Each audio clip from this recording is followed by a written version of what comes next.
বন্ধুরা, আমার ঝিঙ্গের খোসা বাটার এই রেসিপিটা হয়ে গেছে। যদি ভালো লাগে বন্ধুরা লাইক করবেন, শেয়ার করবেন। এই চ্যানেলে যদি নতুন হয়ে থাকেন অবশ্যই একটা সাবস্ক্রাইব করে দেবেন। যারা ফেসবুক পেজ থেকে দেখছেন তারা একটা ফলো করে দেবেন।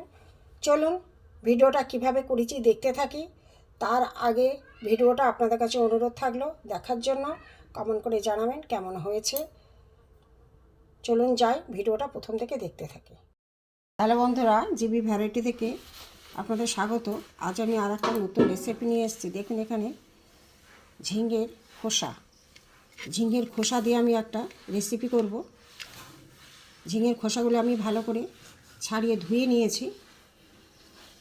এবার আমি একটা মিক্সার জারে এইটা আমি পেস্ট করে নেব। ঝিঙের খোসাগুলো পেস্ট করে নেব। এখানে আমি কটা এতে দেখুন ছোটো কাঁচা লঙ্কা আছে, এগুলো আমি একসাথে পেস্ট করে নেব। দেখতে থাকুন। ঝিঙের খোসা পেস্ট করা হয়ে গেছে, দেখুন কত সুন্দর মিহি হয়েছে। এটা আমি একটা রেসিপি করব, দেখতে থাকুন। এখানে নুন দিয়ে দিলাম, দিয়ে আমি এটা মাখবো বন্ধুরা, মেখে দেখাচ্ছি। কড়াই তেল বসিয়ে এখানে কালো জিরে, শুকনো লঙ্কা, তেজপাতা দিয়ে দিলাম।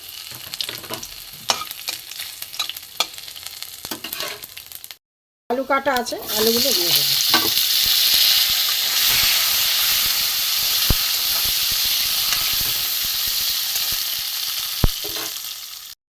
আলু ভাজা হয়ে গেছে বন্ধুরা। এখানে আদা কুচি, লাল লঙ্কার গুঁড়ো, নুন, জিরে গুঁড়ো, ধনে গুঁড়ো, হলুদ আমি এতে দিয়ে দেবো। একটু কষিয়ে নেব।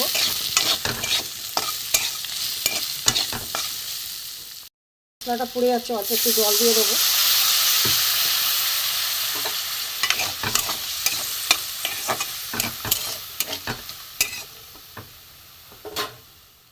চাপা দেবো, আলুটা সেদ্ধ হয়ে যায়। বন্ধুরা, এখানে পটলের খোসাগুলো ভাজা ছিল মশলা দিয়ে। এখানে আমার আলুটা সেদ্ধ হয়ে গেছে, এটা আমি দিয়ে দেবো। খোসাটা ভাজা দেখানো হয়নি,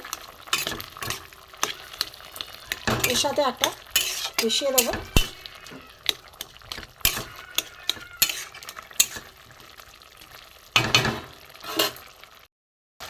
এতে আমি কিছুটা চিনি দিয়ে দেবো।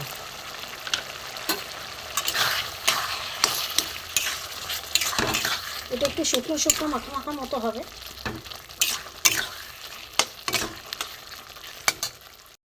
বন্ধুরা, ঝিঙে বাটার আলু দিয়ে মাখা মাখা রেসিপিটা গরম ভাতে বন্ধুরা খুবই ভালো লাগবে।